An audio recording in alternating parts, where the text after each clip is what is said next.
Namaskaram. Today I'm going to be talking about verse 22 of Upadēśa Undiyār.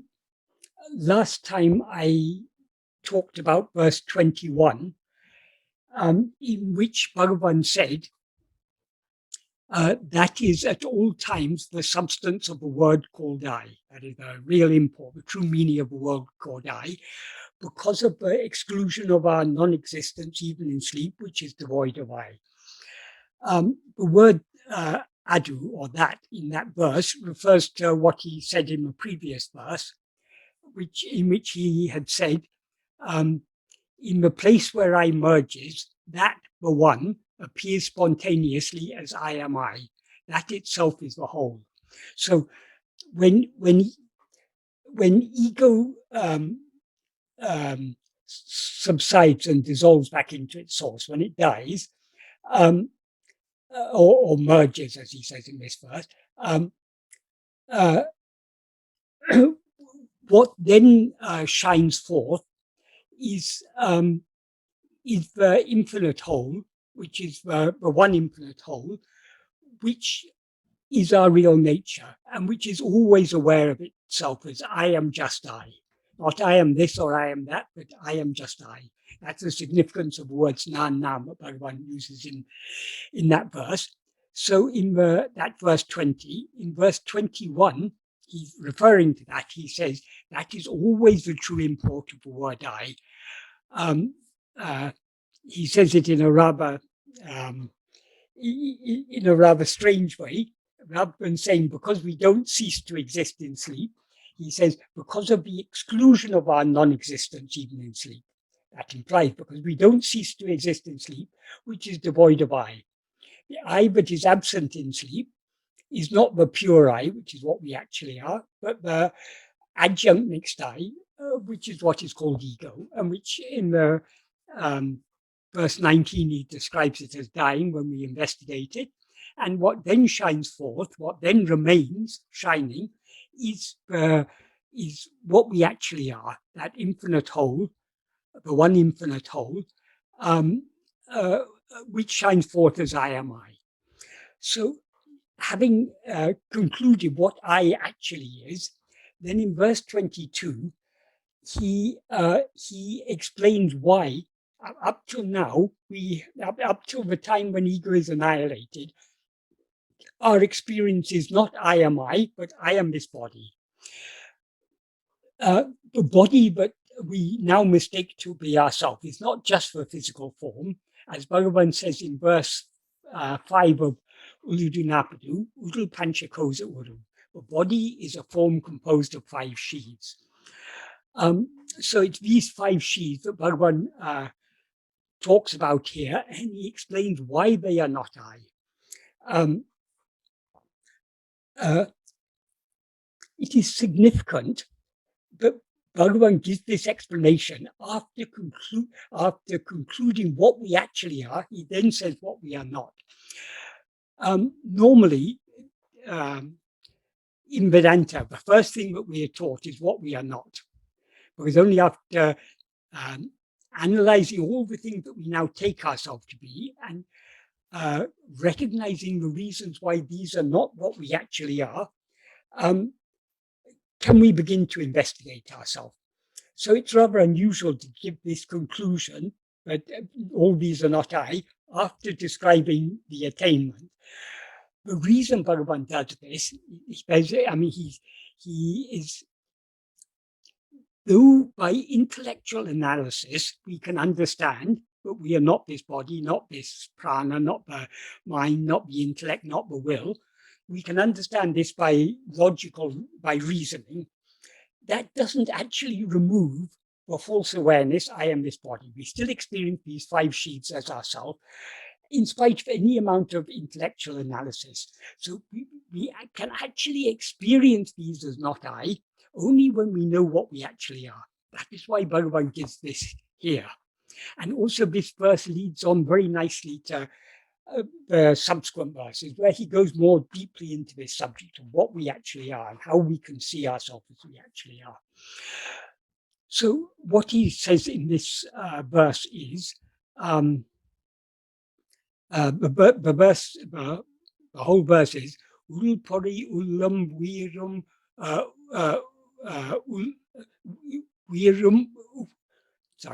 uḍalpoṟi, uḻḻam, uyir, iruḻ, ellām, jaḍamasat, āṇadāl, lundīpaṟa, sattāṉa, nāṉalla, vundīpaṟa. As I explained earlier, the word undīpaṟa doesn't have any particular meaning in this context. If we split it into words, omitting the undīpaṟa, the verse then reads uḍalpoṟi, uḻḷam, uyir, iruḻ, ellām, jaḍam, asat, āṇadāl, sattāṉa, nāṉalla. That means, since body, mind, intellect, life, and darkness are all jaḍa and asat, they are not I, which is sat. The terms Bhagavan uses to describe the 5 sheaths, and also for poetic reasons, he puts them in an order which is not the usual order that they are given in. Usually, when we talk about the 5 sheaths, we go from the grossest to the subtlest. So we talk about the body, the physical form of the body, life, mind, intellect, and will. This is going from the grossest to the subtlest. Bhagavan gives in a slightly different order here, just for poetic reason, because it fits the meter to put them in a particular order. So he says, uḍal is body, poṟi is a word that generally means senses, but in this context it means mind.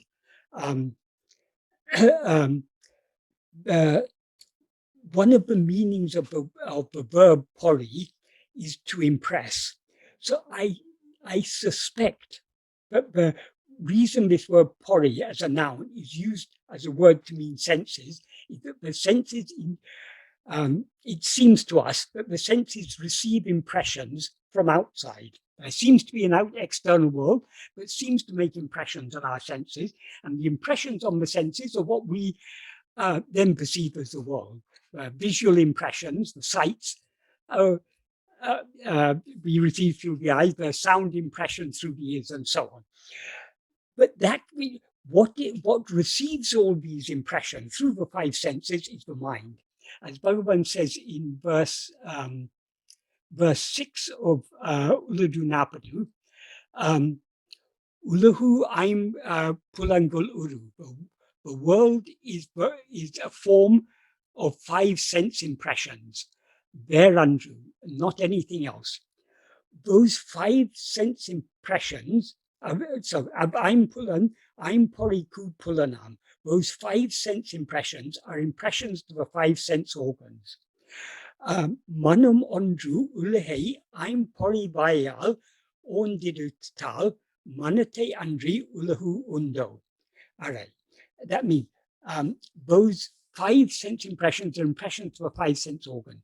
Since the mind alone, or one thing, the mind, perceives the world by way of the 5 sense organs, say, is there a world besides the mind? So the sense organs, they are just the windows through which the mind seems to see an external world. So though the impressions seem to be impressions on the 5 sense organs, what actually receives those impressions is the mind. So in that sense, the mind is sometimes regarded as another sense. That is, in English we say the 6th sense. In Indian philosophy, and including in some forms of Advaita philosophy, they analyze not only 5 sense organs, 5 organs of action, and then also 4 inner organs. Those 4 inner organs are the mind, manas, buddhi, chitta, mana, ahankāram. That's mind, intellect, will, and ego. So 3 of those 4 inner organs are the 3 subtler, the 3 subtler sheaths. That is the mind, the intellect, and the will. So coming back to this verse, Bhagavan uses the word poṟi, which usually means senses, to mean mind. So uḍal is the physical form of the body, poṟi means mind, uḻḷam, which in some contexts means heart or can also mean mind, but in this context it's referring to the intellect. Then uyir means life, it's referring to the pranamaya kosha, and iruḻ, darkness, is referring to the āṇadāmaya kosha, which is what is otherwise called chittam, or will. So all these five are, Bhagavan gives says two things about them. All five are jaḍam and asat. Since they're jada and asat, they are not I, which is sat. This is what Bhagavan says in this verse. First, we need to understand why does Bhagavan say they are jada and why does he say they are asat? In uḍalpoṟi, for example, in verse 24, Bhagavan says, jada uḍal nāṇalla. It's generally quite easy for people to understand that although we generally take the body as sentient, because we are sentient, and because we identify the body as I, the body seems to us to be sentient, but it's quite easy for us to understand, no, the body actually is jada, it's the mind that operating in the body that is sentient. That's how we usually, if we begin to think a little more deeply about it, we take it the mind is sentient.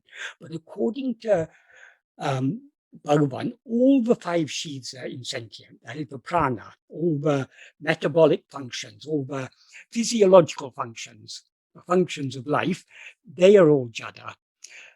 The mind is jada. Here, mind is used in the sense of the grosser functions of the mind. So thoughts, feelings, perceptions, memories, all these are jada. They're all objects perceived by us.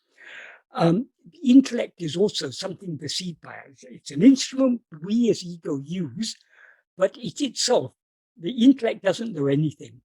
The intellect is an instrument that ego knows to judge and to reason and to see clearly and discriminate and so on. Likewise, the will, what is sometimes called chittam or otherwise called āṇadāmaya kosha or karana sarira, that is all the, in its most basic form, the will consists of vasanas, inclinations.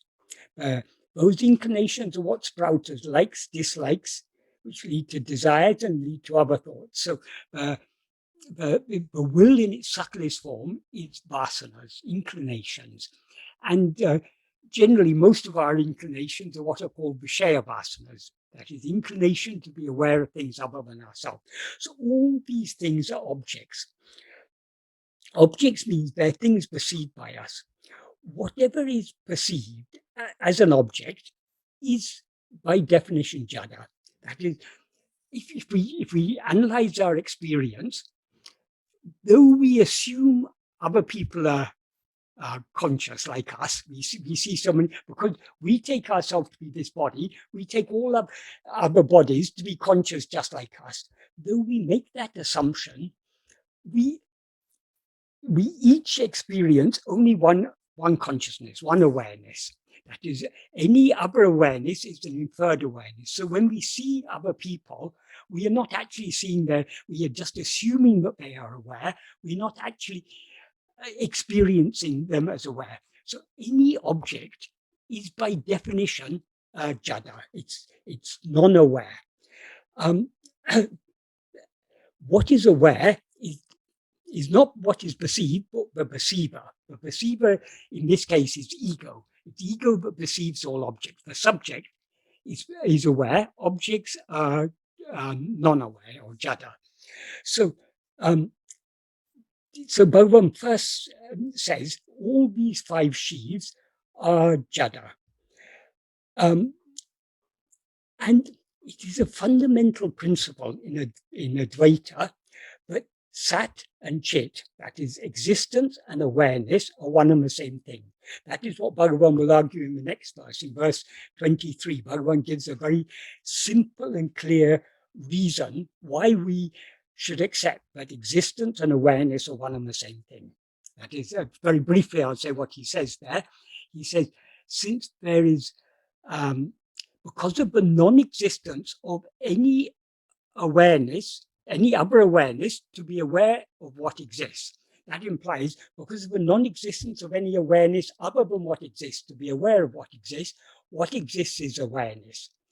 And awareness alone exists as we. So what he's basically saying there, if awareness was something other than what exists, it would be a non-existent awareness, in which case it couldn't be aware of anything. So there is no awareness other than what exists to know what exists, so what exists is awareness.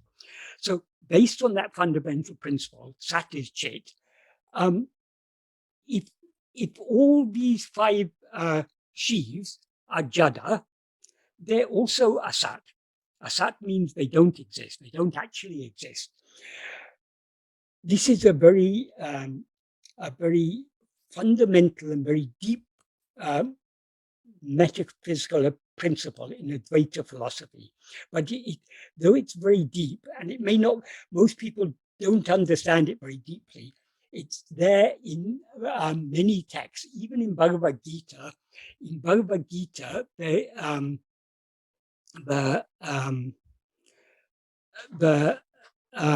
16th verse of the second chapter, Krishna says, I refer to this because it's such an important principle of Advaita. What Krishna says in this 16th verse, in Sanskrit, it's nasato vidyate bhavo. That means there is no of what is non-existent, there is no existence. And of the next line is na bhavo vidyate sattā.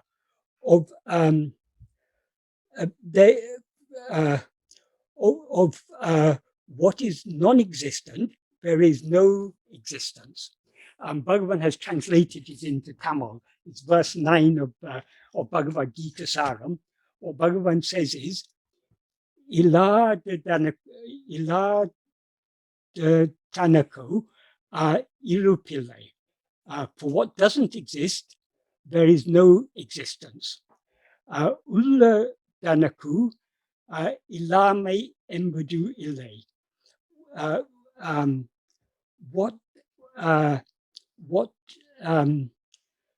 For what exists, there is no non-existence. In other words, what exists is never non-existent, and what is non-existent never exists.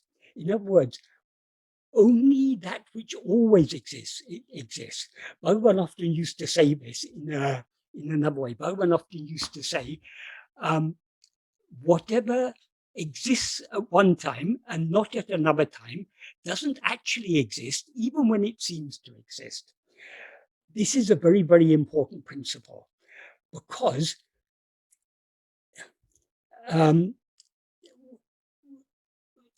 all objects are things that appear and disappear. Not only are objects things that appear and disappear, even the subject is something that appears and disappears. So none of these actually exist. So how are we? What is the reasoning behind this? The reasoning behind it is this: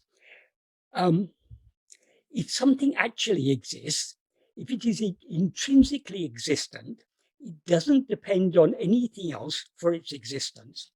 For example, take gold ornaments, a gold necklace, a gold ring, a gold bangle. These have no independent existence. Because they depend, that is, their existence, they depend for their existence on the existence of gold. If you take away the gold, then there are no gold ornaments. So the different names and forms are dependent for their semi-existence on the existence of the substance. This connects with what Bhagavan says in verse 13 of uḍalpoṟi, where he uses the same gold ornament analogy. What he says there is, in verse 13 of uḷḷa, jnanamam tāne me, oneself, who is awareness, alone is real. Nānavam jnanam ajnanamam, awareness that is manifold. In other words, that implies awareness of multiplicity, or awareness that sees that one real awareness as many.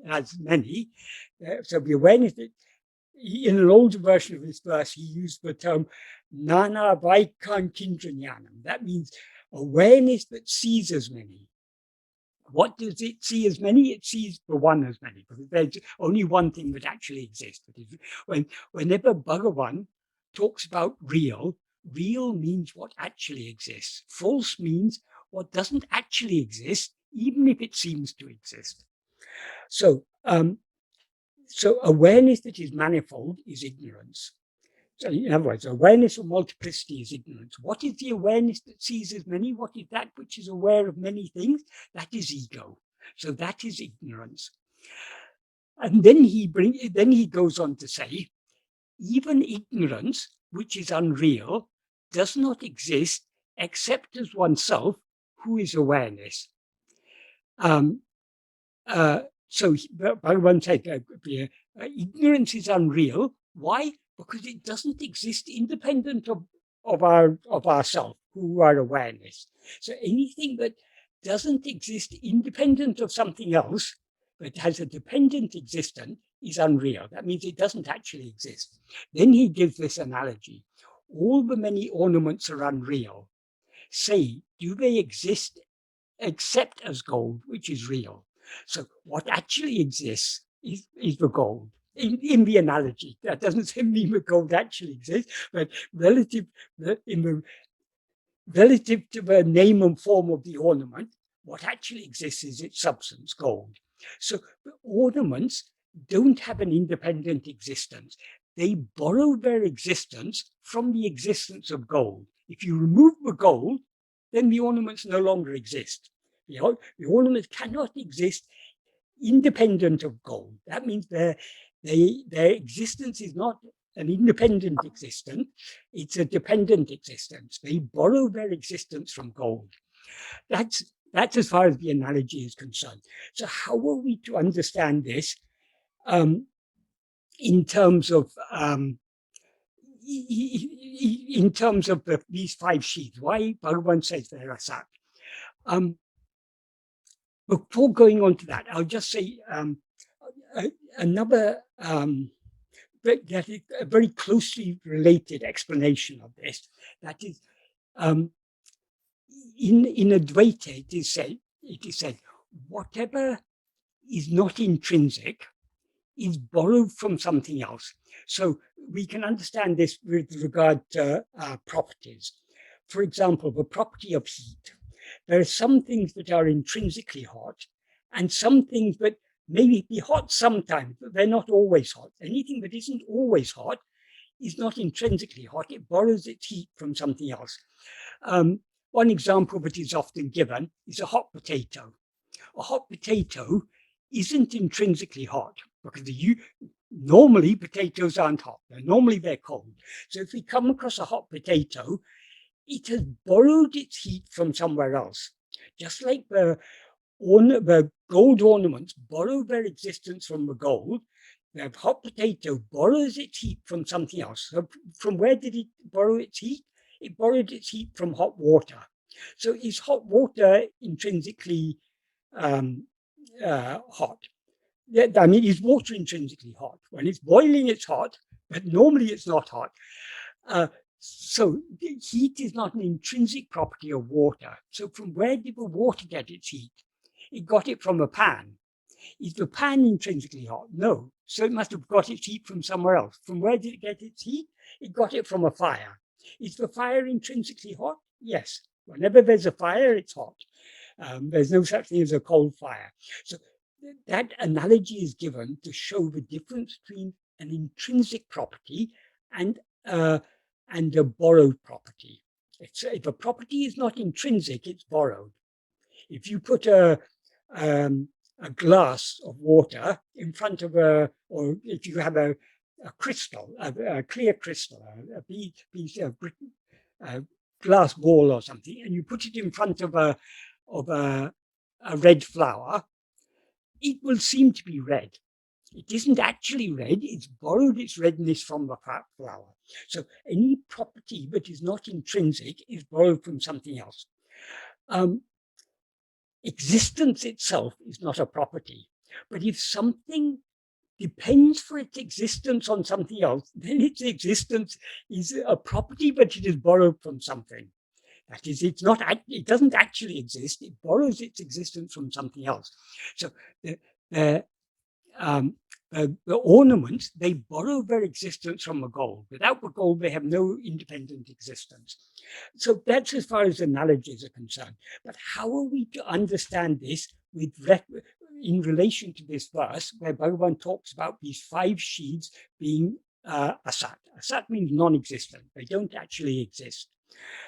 He doesn't say they don't seem to exist, but they don't actually exist. That's the meaning of sat means what actually exists, and not what merely seems to exist. So Bhagavan is saying they don't actually exist, but they certainly seem to exist. Like all objects, any object we see, it seems to exist. Whether it actually exists or not is another matter. It seems to exist. To whom does it seem to exist? To me. That is, it is only in the view of ourself as ego that all objects seem to exist. It's only when ego is the subject, and objects are things that are known by it. So those objects seem to exist only in the view of ego. So just like the hot potato borrows its heat from the hot water, all objects borrow their seeming existence from the seeming existence of ourself as ego. So, but is ego something that actually exists? Ego is a strange hybrid. It is neither entirely real nor entirely unreal. Ego is what is called chit jadagranti. So the chit portion of ego is the fundamental awareness I am. That is what is real. But ego is not just that fundamental awareness I am. When it remains on its own, that is pure awareness. That is sat. But when it is mixed with adjuncts, it becomes ego. When it's conflated with adjuncts, it becomes ego. That is, as ego, we are aware of ourselves as I am. But we're not aware of ourselves just as I am. We're aware of ourselves as I am this body. I am these 5 sheaths. So the ego is neither entirely real nor entirely false. It's a mixture. Just like it's a mixture of chit and jada, it's a mixture of sat and asat. That is, the jada portion, the body, the 5 sheaths, are all asat. The chit portion is sat. So ego is neither entirely real nor entirely false. But though it's not entirely false, because of it is not the I am, the sat alone, it's the sat mixed with it's not the chit alone, it's the chit mixed with jada. So as such, as a combination of real and unreal, it is unreal, though it has an element of reality in it. So ego, where does ego is, in that sense, ego is a sat. It's not actually sat. But from where does it get its existence from? It borrows its existence from Satchit, from our real nature, which is pure awareness, the fundamental awareness I am. It borrows that. That is, as Bhagavan says in that verse 24 of uḍalpoṟi, which is a very, very important verse. I say that about every verse, but I'm sorry, but it is each verse is very important in its own way. What Bhagavan says in verse 24 is, Jada uḍal nāṇenādu. That is, the insentient body does not say I. And here, insentient body means all the 5 sheaths. What's he mean when he says it doesn't say I? Obviously, the body does say I. We're always saying I. But here he's using the word say in a metaphorical sense. When he said the body doesn't say I, he means the body is not aware of itself as I. Why? Because it's jada. And that the body here, as I say, it's all these 5 sheaths. It includes mind, intellect, and will also. All these are jada. So none of them are aware of themselves as I. Satchit Undiyār. Satchit doesn't rise. And then in the third sentence, he says, uḍalpoṟi nān ondru udikum ideal. That means in between, one thing, I, rises at the extent of a body. What exactly does this mean? What does he mean by in between? Here he's using in between metaphorically, because satchit is the substance. The body, consisting of these 5 sheaths, are name and form. Just like there's no space between gold, between a gold bangle and the gold of which it is made, there's no space between satchit and this jada uḍal for anything to rise.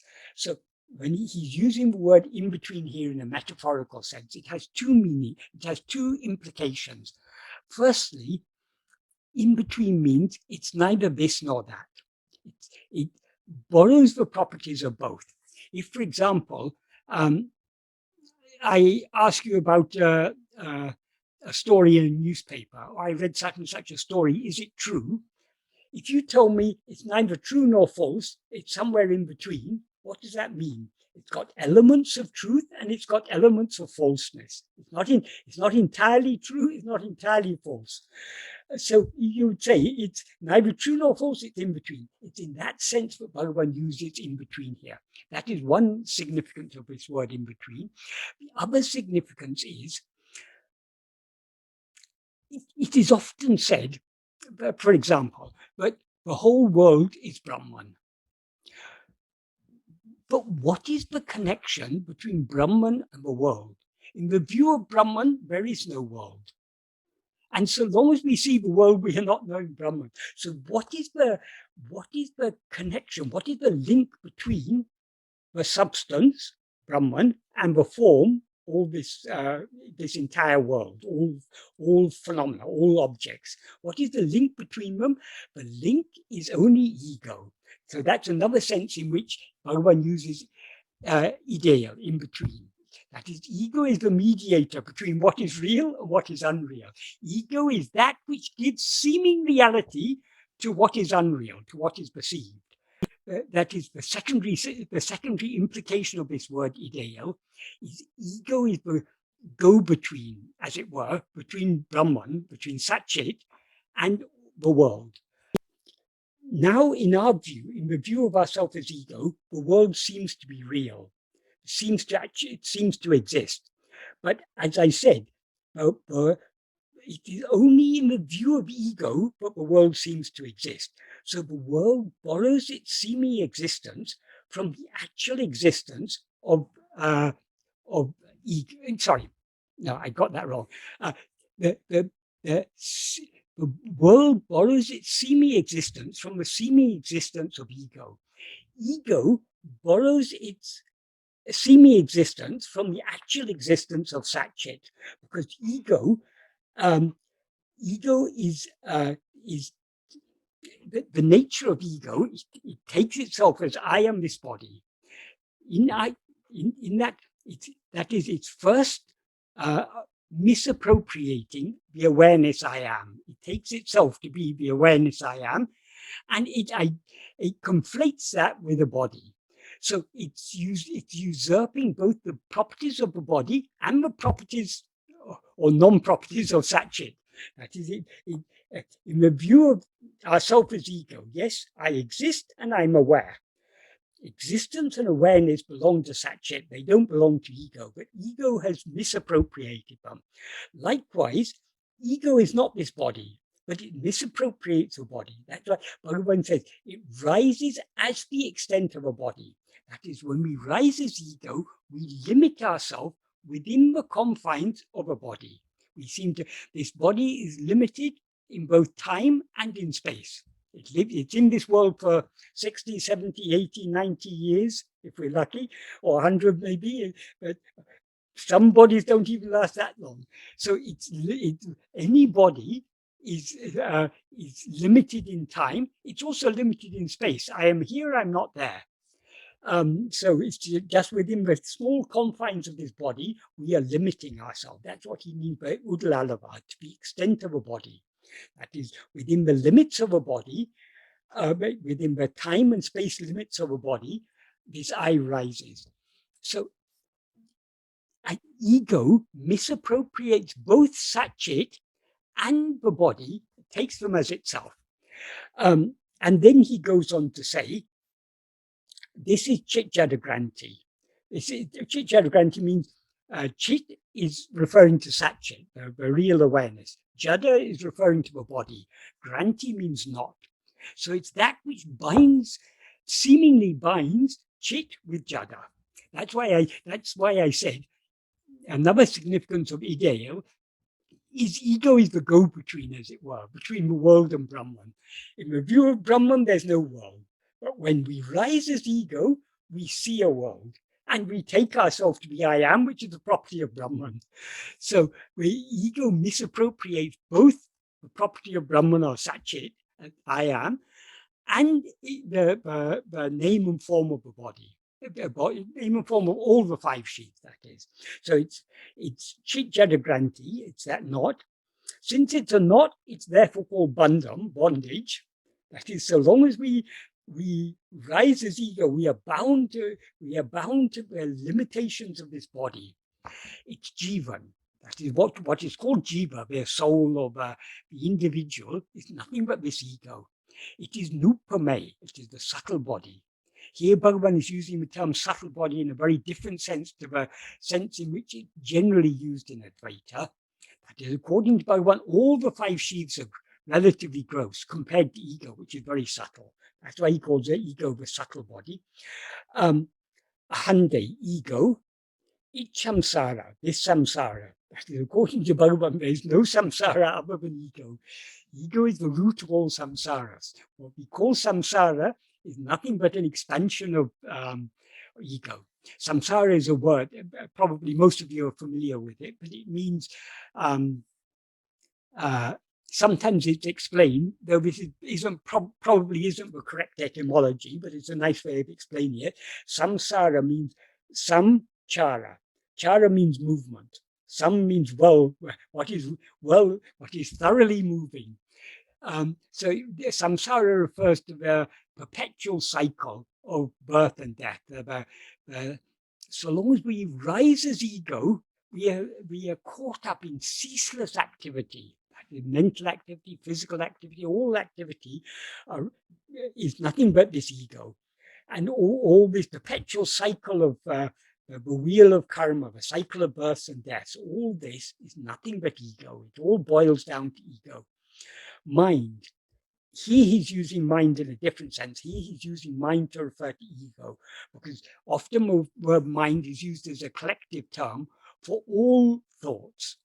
But all other thoughts are objects. Ego is the subject. So the essence of the mind is only this ego. So that's what he says here. So all these 5 sheaths, as he says in this verse, these 5 sheaths are all jada, because they're objects. Whatever is an object is jada. It's not, has no object is aware of itself or aware of other things. So all these, this physical body is not aware of itself, it's not aware of other things. This prana, life, is not aware of itself. The mind, thoughts and feelings and perceptions, they're not aware of themselves. They're objects perceived by us. Us means ego. Likewise, intellect. We use the intellect, but intellect is something that exists in our view. It doesn't. The intellect isn't aware of itself. And darkness, the darkness of here, darkness is used. The reason Bhagavan uses the term darkness here is the Anandamaya kosha consists of vasanas. Vasanas are the darkness of desire. As Bhagavan says in the 14th paragraph, the reason we seek happiness in other things is because of aviveka. Aviveka means lack of the clarity of discrimination. So avivaka is a darkness, and it's only in that darkness of avivaka that we get desires, that we get inclinations to attend to things other than ourselves. We have inclinations to attend to them because we think we'll get happiness from them. So it's only in darkness that viṣaya-vāsanās exist. If we turn our attention back towards ourself, the original light, I am, to the extent that we attend to I am, to that extent, viṣaya-vāsanās lose their power. They become weak, and the sattvāsana becomes strengthened. So all these 5 sheaths, they're all jaḍa. They're objects of perception and therefore jaḍa, and they're also non-existent because they exist only in the view of ourself as ego. And at this point, I'd like to point out one other thing. Generally, that is, in Advaita, there are many different levels of explanation suited to many different levels of spiritual maturity. That is, not everyone is ready to accept Advaita in its simplest and deepest form. Bhagavan has presented Advaita in its simplest and most basic form. That's also deepest. For example, Bhagavan has said this whole world is nothing but a dream. For many, even those who consider themselves to be Advaitins, they're not willing to accept that this waking state is just a dream, even though it's been argued in ancient texts, like in Gaudapada, in Mandukya Karika. He very clearly argues that the waking state is no more real than dream. But they have their own way of explaining that away. They say, just as dream seems to be real so long as you're dreaming, but from the perspective of the waking state, dream seems to be unreal. Likewise, the waking state seems to be real, but from the perspective of turiya, of the state of pure awareness, it is unreal. They explain it in that way. So they try to find some way of attributing more reality to a waking state than to dream. But actually, that their explanation falls down if we think of it a bit deeper, because it's not only from the perspective of turiya that the waking state seems to be unreal. Even from the state of dream, waking seems to be unreal. According to this waking world, we're supposed to be lying asleep in a bed.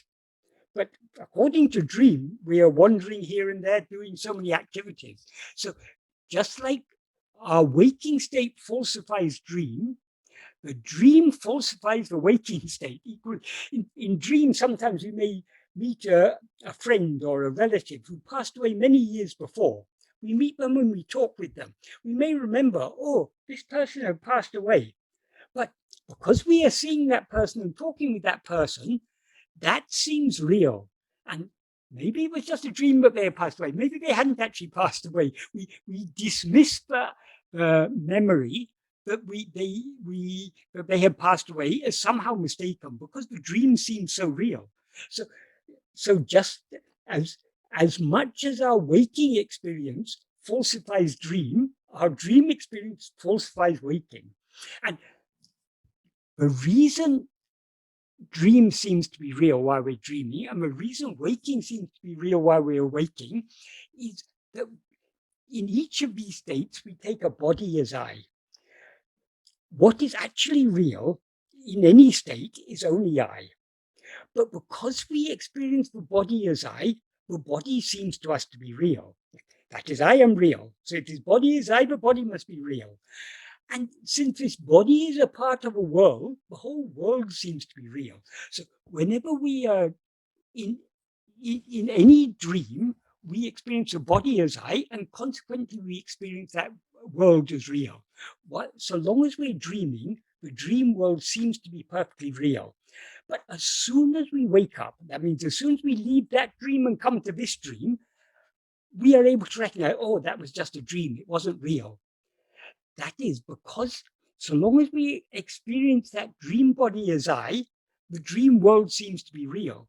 When we leave that dream and come to this state, our identification with that dream body is severed. We no longer experience that dream body as I. so we don't experience our dream worlds as real.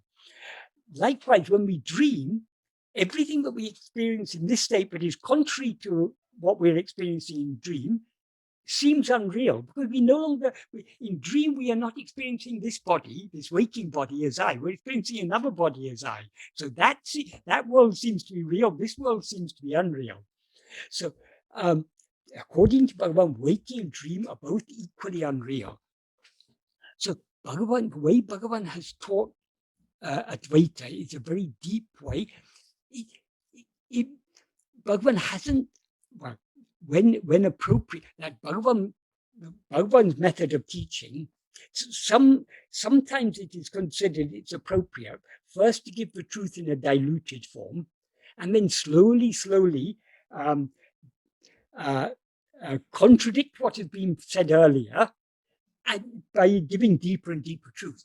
Bhagavan sometimes used to say, what is the point of teaching things when you know later you're going to have to teach that those aren't true? Why not tell the actual truth from the beginning?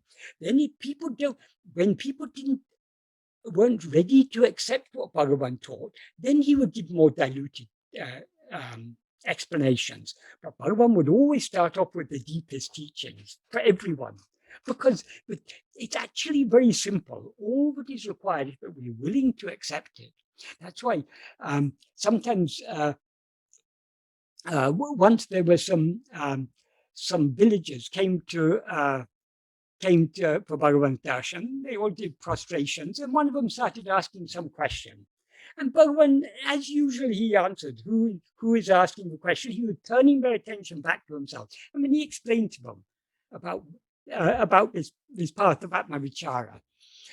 After those villagers left, and then Bhagavan went out for a walk, Kavyaganta, who was present at the time, said, see this, Bhagavan, these literate people, Bhagavan is teaching them this very high teaching of Atma Vichara. How can they possibly understand that? Even for learned people like us, it's so difficult to understand all this. So it would have been better if Bhagavan had sent them to me. I could have given them mantra and taught them to do mantra japa. That would be more practical for them. And later this was reported to Bhagavan, and Bhagavan said, what to do? This is all I know. I can only teach what I know. And Bhagavan is so humble. But Bhagavan said on other occasions, why to give teaching that later you're going to have to contradict. So Bhagavan gave Advaita in its simplest and purest form. So many explanations that are given in older texts are rendered superfluous, we can say, by the refinements in Bhagavan teaching. An explanation which is very prevalent in older texts is the 5 sheaths are classified as 3 bodies. And these 3 bodies are said to correspond to the 3 states of waking, dream, and sleep. That is, it is said the physical body, the Annamaya Kosha, is Sthula Sarira. That is what we experience as I in the waking state. The pranamaya kosha, manamaya kosha, vijnanamaya kosha. That's the life, body, and life, mind, and intellect. These are said to be the subtle body. And it is said that the body we experience as I in dream is the subtle body. And what remains in sleep is just the Anandamaya Kosha, which is called the Karana Sarira, the causal body. Bhagavan said about this, that is regarding Bhagavan said, whatever body we experience as ourself in dream seems just as gross, just as physical as the body we now take ourselves to be. So that's an invalid distinction between waking and dream. That is, in both waking and dream, we experience, as Bhagavan said in verse 5 of Uḍalpoṟi, uḍal panchakosa uru.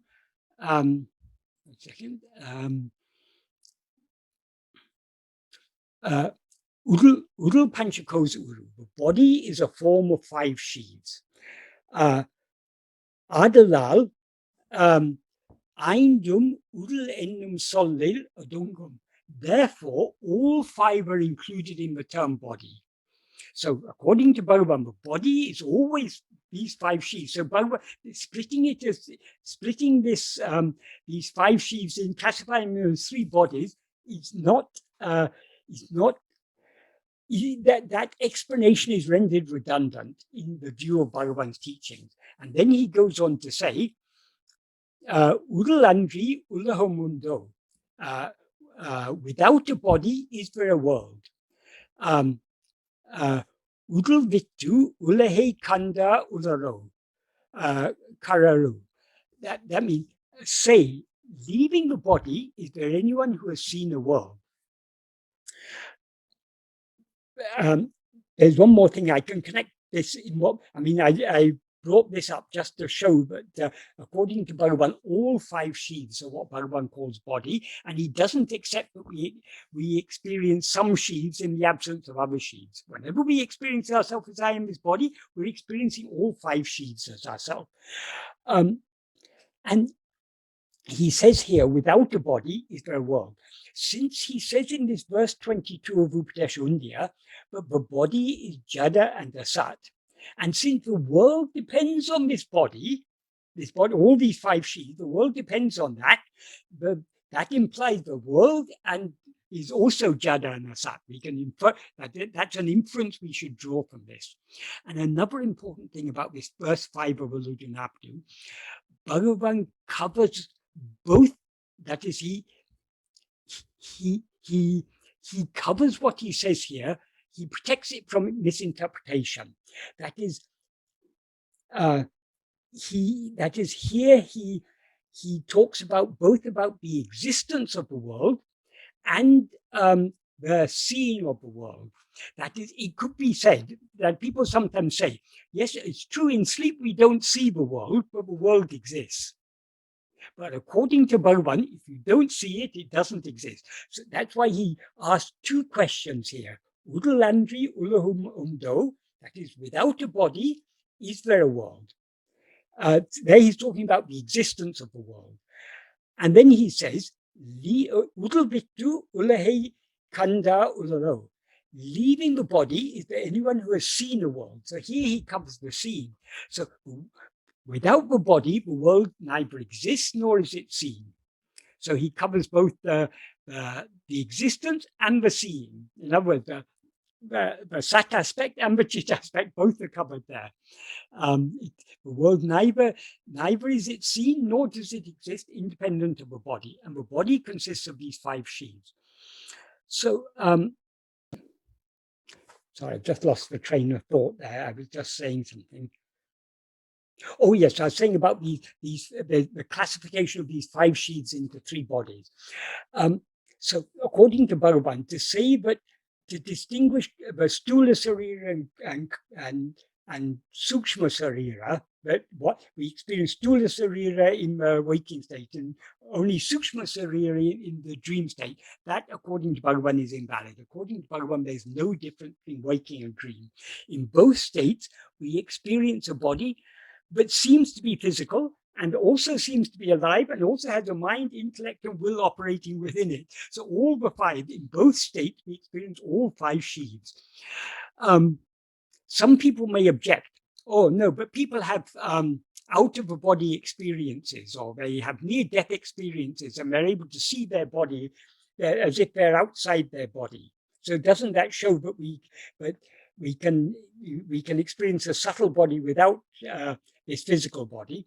No, it doesn't, because even if you have an out-of-the-body experience, supposing you're being operated on by doctors, and you have an out-of-the-body experience, you'll see yourself in some other part of the operating theatre, maybe up somewhere near the ceiling, and you're looking down, seeing the doctors operating on you. People actually report such experiences, and sometimes they're able to say what was the doctors were saying or whatever.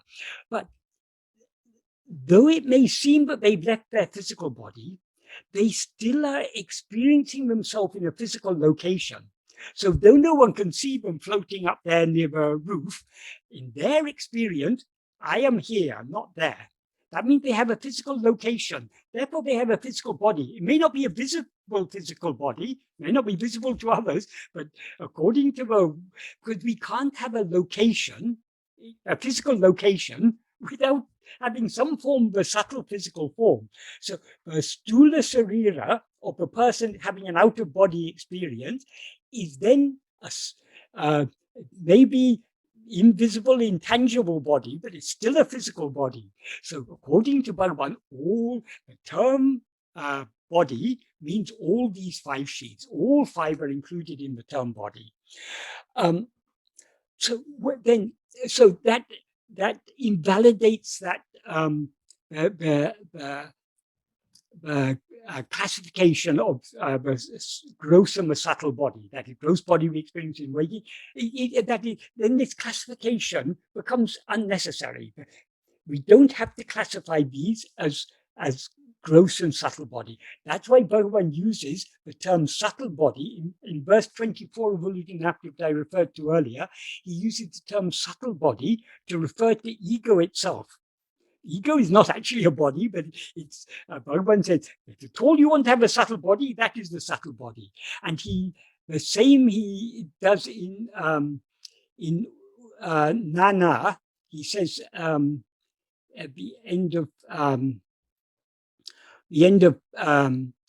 paragraph, the 4th paragraph in nāṇalla, manam epodum or stulate anusarite nikam. Here he's using the word manam, mind, in the sense of ego. So mind always stands, literally anusarite means following. It means attaching itself to, or stulate, something that is gross. In other words, these 5 sheaths are gross. So the mind never stands without grasping these 5 sheaths as itself. That is the implication here. And then he said, taniye niladu. Separately, it doesn't stand. So there's never, we cannot rise as ego without projecting and grasping this form of 5 sheaths as ourself. And then he says, maname sukshma sariram endram jivan endram solopadakindridu.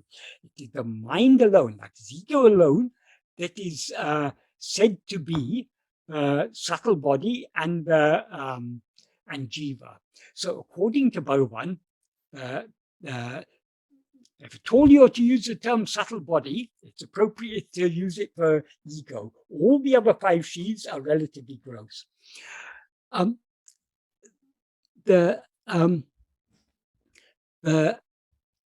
As I say, generally the body, the physical form of the body, the annamaya kosha, is said to be stula sarira. The next 3, the pranamaya kosha, manomaya kosha, vijñānamaya kosha, that's the life, mind, and intellect, are said to be subtle body. And the ānandamaya kosha is said to be karana sarira. And it is said, in sleep, only the karana sarira remains.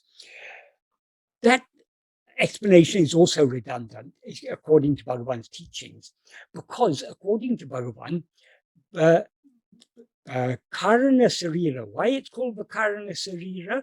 Because it consists of vasanas, and vasanas, viṣaya-vāsanās, are the seeds that give rise to everything else. They give rise to the other 4 sheaths and to the whole world. That is the entire world, and these other 4 sheaths in seed form are what are called vasanas. So vasanas are the seeds from which they sprout. So the ānandamaya kosha is called karana sarira. That is an appropriate cause. Connecting it with as the cause, that is appropriate. It's not the ultimate cause. The ultimate cause is ego, whose vasanas they are. That is, vasanas means inclination. Whose inclination are they? Who is inclined to attend to other things? I am. That's ego. But according to Bhagavan, these 5 sheaths exist only for ego. That is, it is ego that identifies itself with these 5 sheaths. In sleep, there is no ego. As he said in the previous verse, he said, nāṇatra tukadam. um, Nāṇalla means in sleep, which is devoid of I. The I that is absent in sleep is not satchit, a pure awareness I am. It is that false awareness I am this body, namely ego. So since ego is absent in sleep, how can there be any karana sarira there? As Bhagavan says in verse 26 of uḍalpoṟi, ahande undayin, anatam undahum. Ahande indrel, indru anatam. If ego comes into existence, everything comes into existence. If ego doesn't exist, everything doesn't exist. Since ego doesn't exist in sleep, therefore there is no karana sarira there. The reason it is said that a karana sarira remains in sleep is people want to know, okay, if ego is absent in sleep, then why did it come back again? And why do we wake up again the next morning? So a simple explanation to satisfy them is, though ego becomes unmanifest there, it's still in seed form, its vasanas remain. The vasanas are what prompt it to rise, as if the vasanas could exist in the absence of ego. But all that is unnecessary. According to Bhagavan, what exists in sleep is only pure awareness. That is satchit. That alone is what exists in sleep. Pure awareness means the awareness, fundamental awareness I am, that alone exists in sleep. And one of the when we analyze our experience of ourselves and negate all the five sheaths as not I, what remains, that is one of the reasons, one of the arguments that is given in Advaita, why we are nothing but the fundamental awareness I am, is what exists in sleep. That is the only thing that exists throughout all the three states, is this fundamental awareness I am. In waking state, we're aware I am, and we're also aware of so many other things. We're aware I am, we're aware of ourselves as I am this body, and we're consequently aware of other things. In dream, likewise. In sleep, we are not aware of anything other than I am. We're aware only I am. So that is why we can logically come to the conclusion that what we actually are is only that fundamental awareness I am. If we admit that there's ignorance and vasanas in sleep, as most explanations in Advaita postulate that that vasanas remain and that darkness of ignorance remains in sleep. If you postulate that, then why we can say, okay, then I must be this anantamaya kosha, this karana sarira, I must be the darkness of ignorance that remains in sleep. Because even now I'm ignorant of myself, then also I'm ignorant of myself, so that this ignorance of myself must be what I am. Obviously, that is not what we are. That the whole point of this analysis, this Avasta Traya Aivu, as it's called in Tamil, I think it's called Avasta Traya Prakriya in Sanskrit, that is a reason. But in sleep, what remains in sleep is only that pure awareness, therefore that is I. So if you say that, it's just, you just confuse the matter by postulating that there's a karana sarira remains in sleep. That's why Bhagavan said, in sleep is not a state of ignorance, it's a state of pure awareness. Bhagavan said very, very explicitly in, it's been recorded in Maharsha's Gospel, possibly in talk somewhere, I can't remember. It's also there in Guru Vachakakavai. And I mean, Bhagavan said it so many times, sleep is not a state of ignorance, it's a state of pure awareness. Because ignorance exists only for ego. And in the absence of ego, there is no ignorance. So I've talked now about these five sheaths and why Bhagavan said they're jada and asat. They don't actually exist. They seem to exist in the view of ourselves as ego, but they don't actually exist. And even ego, in whose view all these five sheaths and the whole world exist, even this ego doesn't actually exist. Why? Because it doesn't always exist. Since it doesn't always exist, it is not intrinsically existent. So just like the potato borrows its heat from the water, and the water borrows its heat from the pan, and the pan borrows its heat from the fire is intrinsically hot. Likewise, the body that the world and the body consisting of 5 sheaths both exist only in the view of ego, so they borrow their semi-existence from ego, but even ego doesn't actually exist, because ego appears in waking and dream and disappears in sleep. Whatever appears and disappears isn't existing permanently. Since it isn't existing permanently, according to the principle Bhagavan taught, and Krishna also taught in Bhagavad Gita, whatever doesn't exist, that is, what actually exists, must always exist. Whatever doesn't exist at all times doesn't exist ever, is the implication. Bhagavan said that very clearly. Whatever exists at one time and not at another time doesn't actually exist, even when it seems to exist. So ego, though we now seem to be ego, this ego doesn't actually exist, as we will find out if we investigate it. So from where does ego get it? Just like all objects, all phenomena get their semi-existence from ego, in whose view they seem to exist. Ego gets its semi-existence from satchit, from I am. One other point I wanted to point out here. If you listen to traditional explanations of, the traditional Vedantins, going through old texts, they often talk about this, that whatever does not have independent existence doesn't actually exist. Though they explain like that, how these things borrow their existence? How can one thing borrow its existence from another thing? In the case of gold ornaments borrowing their existence from gold, we can understand that. In terms of a mud pot, an earthenware pot, borrowing its existence from the clay of which it is made, we can understand that. But how can the whole world borrow its existence from Brahman? That is what is usually said, that Brahman alone actually exists. The world borrows its existence from Brahman. How that happens is not clearly explained, but Bhagavan explains it very nicely, because that is, Bhagavan has focused on that the root problem is ego. So ego is the key to understanding how the world borrows its existence from satchit, because the world exists. The world includes the body, everything, all phenomena, they exist only in the view of ego. So they borrow their existence from the subject, namely ego, the one who perceives them. That everything perceived, it borrows its semi-existence from the perceiver. So because it's only in the view of the perceiver, named ego, that they seem to exist.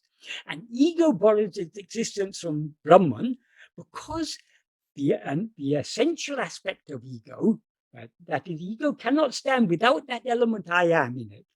It's that I am mixed with adjunct. So that I am is Brahman. That is what is real. So Bhagavan has explained very clearly the mechanism by which all these things that have dependent existence, how they borrow their existence from Brahman. The mechanism is explained very simply and very clearly by Bhagavan. That mechanism is not clearly explained in older texts. So though they'll tell you these things don't exist independent of Brahman, they therefore have a dependent existence, therefore they don't actually exist. But how do they borrow their existence from Brahman? That isn't explained. Bhagavan has explained it very nicely. I say that just as an aside. So far I've explained the first clause of this verse, that is, since body, mind, intellect, life, and darkness, that means the darkness of desire, will, are all jaḍa and asat. That's an adverbial clause. That is the reason given. But what is the conclusion Bhagavan draws from this is what he says in the main clause of this sentence: sattāṉa nāṇalla. They are not I, which is sat. when he says sattāṉa nāṉalla, since sat is chit, we have to understand sattāṉa means, that is, which is sat, implies satchitāna, which is sat and chit. Because in the first clause he talks about jada and asat. This clause he refers only to sat, but it implies chit, because as he explains in the next sentence, in the next verse, sat and chit are one and the same. In the next verse, he doesn't use the term sat and chit, but he uses Tamil terms, ulladu and unavu, but it implies that. So since this body since these five sheaths are all jada and asat, they are not I, which is chit and sat. We have to understand it in that way. One other thing I wanted to say. Sorry, I go back to the previous clause again because there's another important point here. In traditional Vedanta, they generally make a distinction between asat and mithya. How they explain this is they say sat means what exists. Mithya, they say mithya means what mithya doesn't mean wholly unreal. Mithya is that which is neither real nor unreal, they say. And they give an example. So they distinguish it from asat, where they say asat means what doesn't exist at all. The classic example is the son of a barren woman. The son of a barren woman cannot possibly exist because it's a logical contradiction. It's like a square circle. There's no way a square circle could exist, or the son of a barren woman could exist, simply for logical reasons, because the terms are contradicting each other. If it's a square, it's not a circle. If it's a circle, it's not a square. If there is a son, mother is not barren. If she's barren, she has no son. So you can't have it both ways. So that's given as an example for asat. And they say mithya is things like snakes, the snake seen in a rope or a mirage or something. They say these are not entirely unreal because you do see them, but they're not entirely real. So mithya means what is neither sat or asat. So in other words, they make a distinction between jada and asat. But this distinction, this is actually in later texts, this distinction is made, and later explanations, because in older texts, for example, in Bhagavad Gita, the terms I talked about that verse, verse 16 of chapter 2 of Bhagavad Gita, there the terms sat and asat are used, and the equivalent terms bhava and abhava. Bhava in this context means the same as sat, it means existent. Abhava means the same as asat, it means non-existent. But for the dualist philosophers, this gives an escape clause for them, because they dilute the meaning of this verse by saying what doesn't exist has no endurance. Like bhava they take as having an enduring existence, and abhava as a non-enduring existence. But actually, bhava and abhava mean exactly the same as sat and chit. So Krishna's here talking about and I think in Shankara's commentary he explains that bhava and abhava means sat and asat. So this distinction between mithya and asat is there in later texts, but it's not always there in older texts. It's an invalid distinction. That is, in the realm of analogies, yes, obviously there's a difference between the non-existence of the snake in the rope, the unreality of the snake in the rope, and the unreality of the son of a barren woman. Because the son of a barren woman, no one can possibly see the son of a barren woman, because no such thing can possibly exist or even seem to exist. But the snake but a rope can seem to be a snake. I mean, we do actually see ropes and mistake them to be snakes, so that is a possibility. So in the realm of phenomena, such distinctions are possible. But as far as the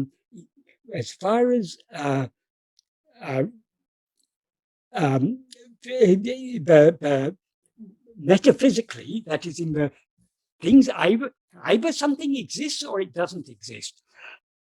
What the term mithya actually means is, whatever is called mithya is what doesn't actually exist. So it's asat, but it seems to exist. So mithya is a nice term, but we shouldn't take it to mean that it's neither sat or asat. We should take it to mean it is asat. It doesn't actually exist, but it seems to exist. That's what the term mithya signifies there. So to say that but what is mithya is not asat is invalid. That's why Bhagavan here Bhagavan very seldom used the term mithya. In Tamil, he generally used the terms may and poṟi. May means real, poṟi means unreal. So, for example, I read earlier verse 13 of Uḍalpoṟi. There he used the term may and poṟi. And here he uses the term asat. So Bhagavan isn't just saying these 5 sheaths are unreal. He's saying they don't actually exist.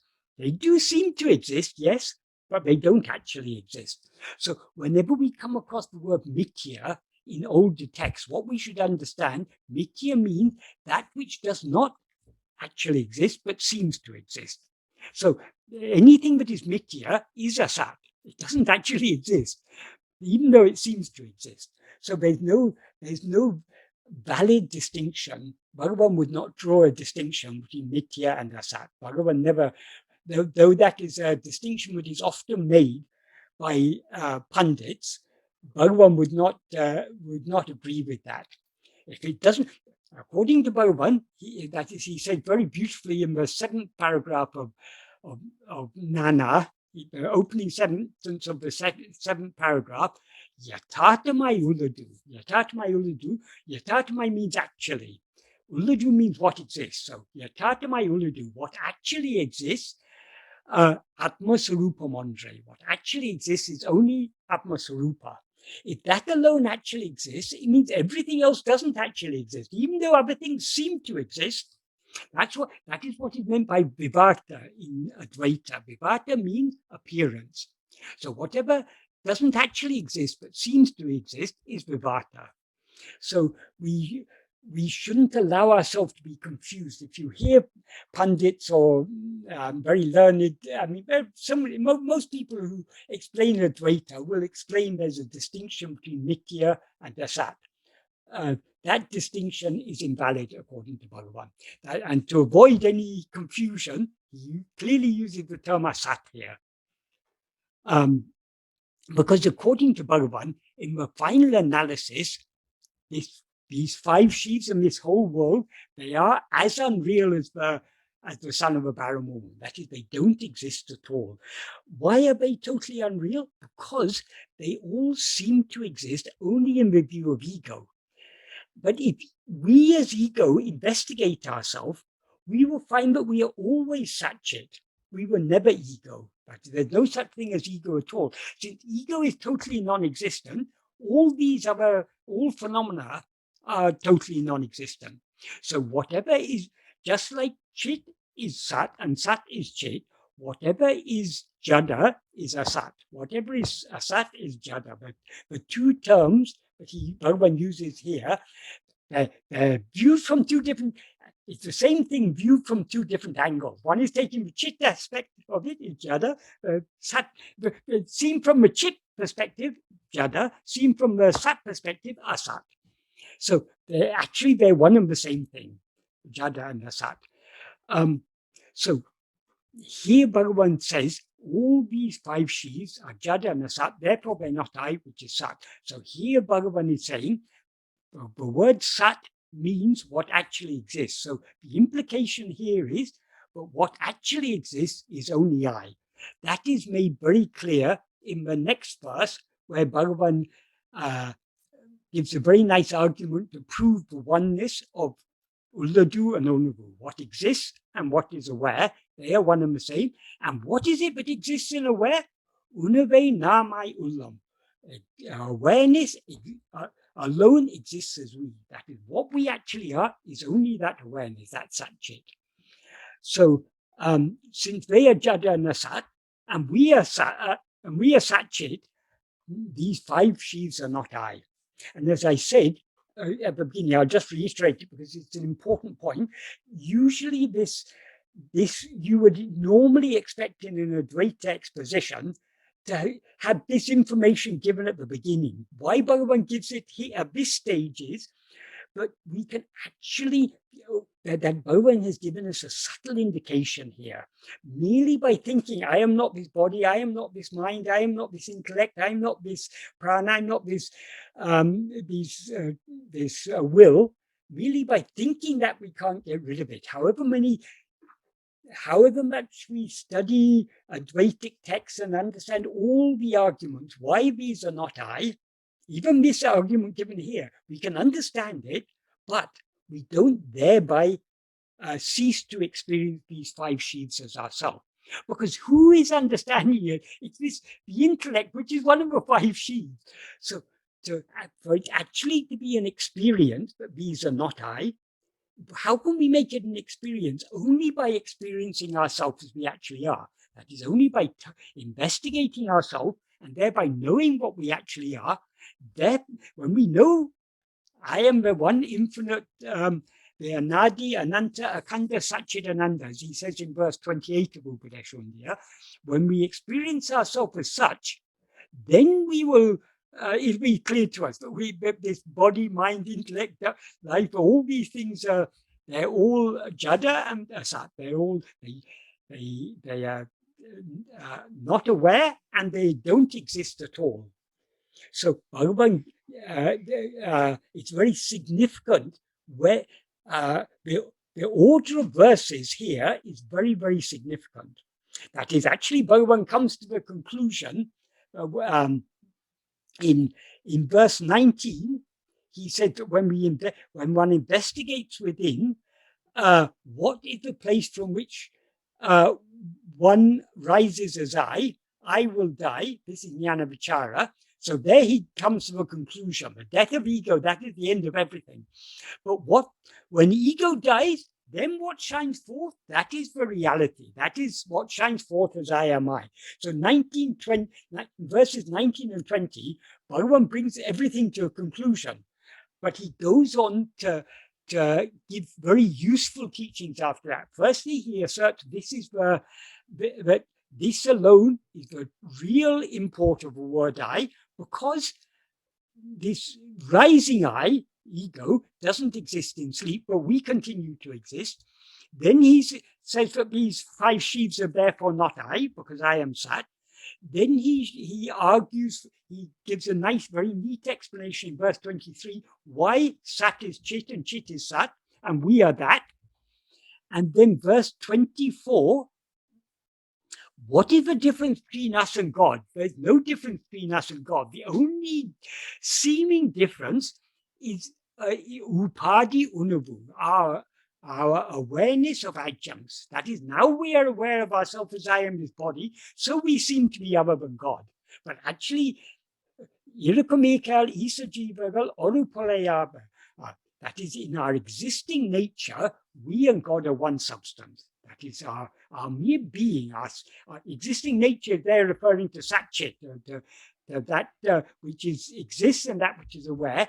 As such, we are one with God. But now because we take ourselves to be these 5 sheaths, these 5 sheaths are upadhi, they're adjuncts. That's what makes us seem to be different from God. So in the next verse, if we see ourselves without adjuncts, that is seeing God. But because God always shines as oneself. That is what we actually are. That is what is called God. And then verse 26, what is meant by knowing ourselves? Bhagavan explains it it's a very beautiful verse. Tāṇai iruṭale, tāṇai ellām, tāṇai rendatrādāl lundīpaṟa. That is knowing ourselves is a knowledge, unlike other knowledges. All other knowledges, there's a subject and there's an object. There are two things. But in the case of knowing ourselves, we ourselves can never be an object known by ourselves. So to know ourselves means just being ourselves. How can being ourselves be knowing ourselves? Because what we actually are is awareness. And awareness is swayam prakasha. It always knows itself by its own light. So since we are that fundamental awareness, that satchit, I am, merely by being ourselves, we are knowing ourselves. So it's not an act of knowledge. It's not one thing knowing another thing.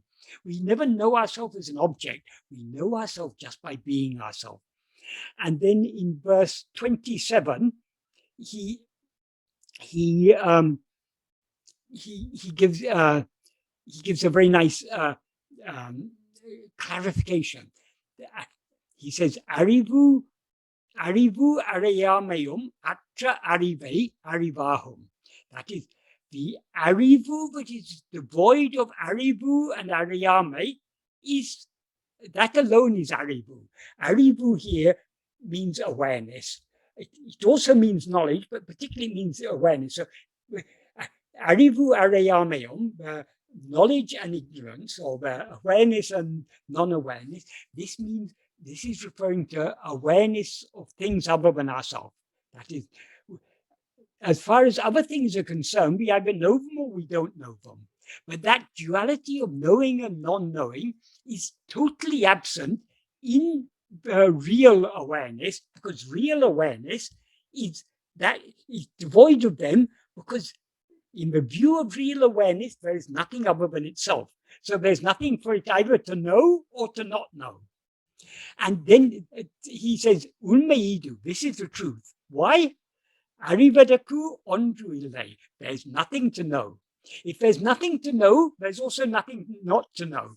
So this is the state of pure Advaita, where what exists is only that fundamental awareness I am, that satchit.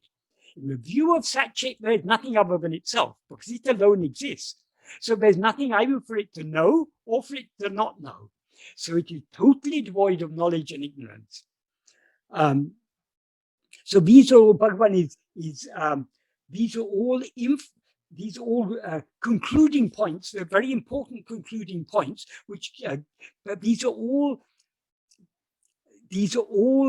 very important practical clues. So long as we know anything, so long as we're aware of any objects, we are not yet that pure awareness. Pure awareness is that awareness which is totally devoid of both knowledge and ignorance of anything, of objects. There's no objects at all there, no awareness of objects. And then in verse 28 he says, Tanadu il yadu ena tan terihil. If one knows what is the nature of oneself, pin, then anadi ananta akanda satchidananda. Then what exists is only anadi ananta akanda satchidananda. Anadi means it's beginningless. Ananta means endless, infinite, that is without any end, without any limit. Akanda means it is unbroken, it's undivided. It's not, it can't be divided as, so it is one unbroken whole. That is, what is that whole? It is Satchidananda. It is not only existence, not only awareness, it is also Ananda. And these three are one and the same.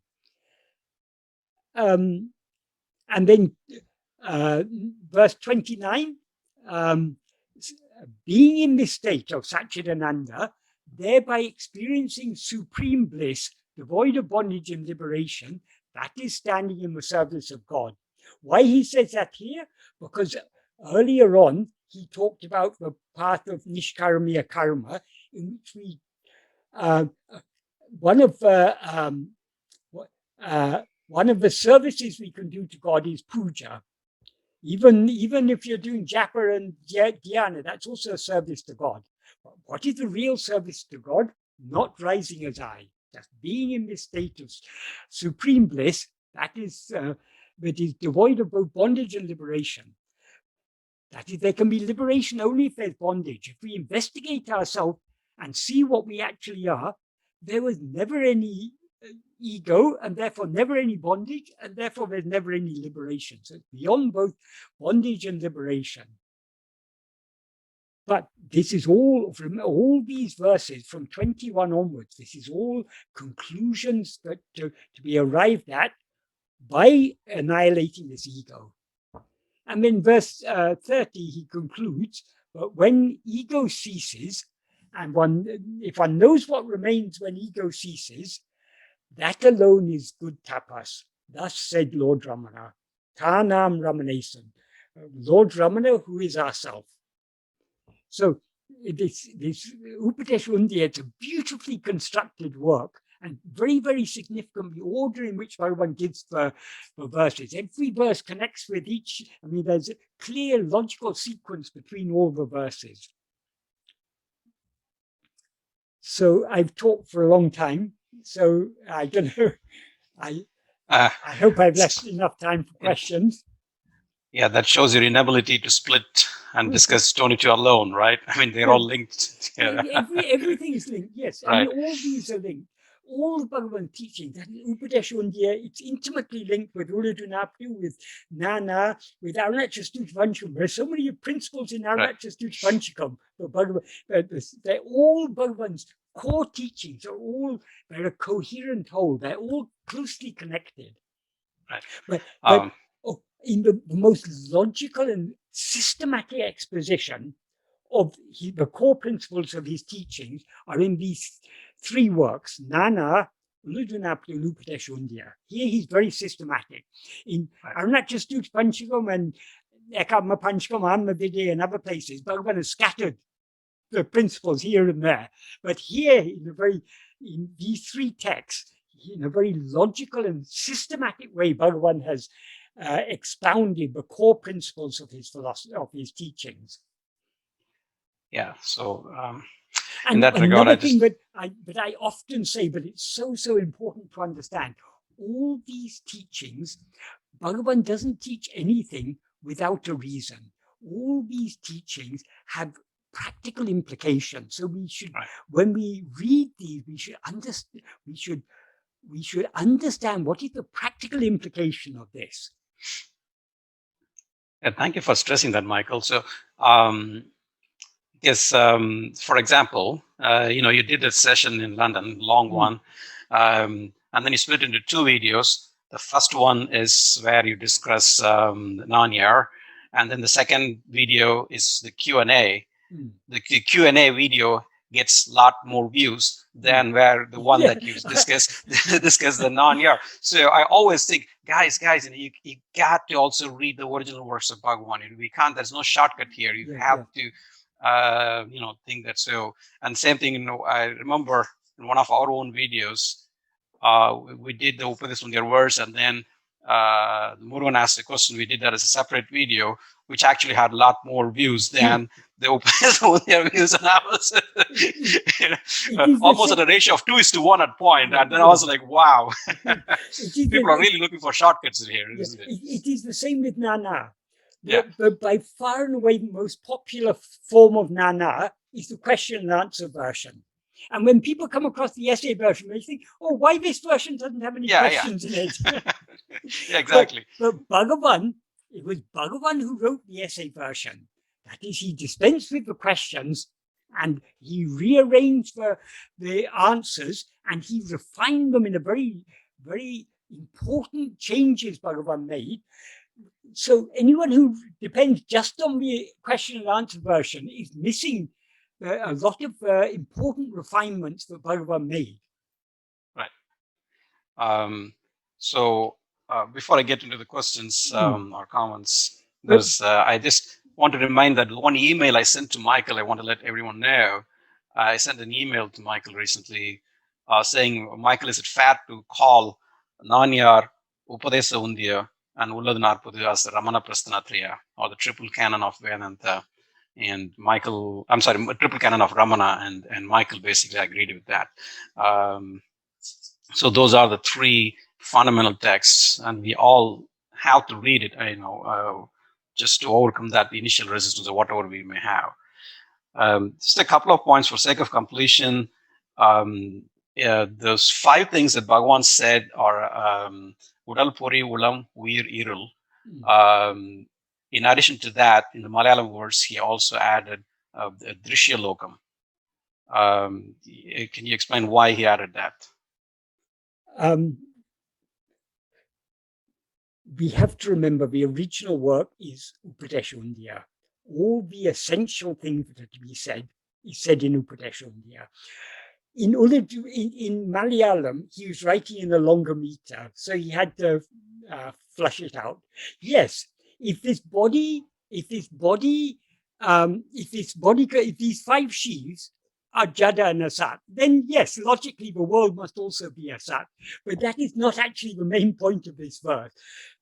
Because he had to fill out the verse, he added in some other bits, but it's not necessary to, I mean, nobody takes I am this world. The point of this verse is, now, why does Bhagavan say these are not I? Because we now experience them as I. So, and we will cease to experience them as I only when we're aware of ourselves as we actually are. So long as we don't see the snake, the rope as a rope, so long as we don't recognize it to be a rope, we'll continue to see it as a snake.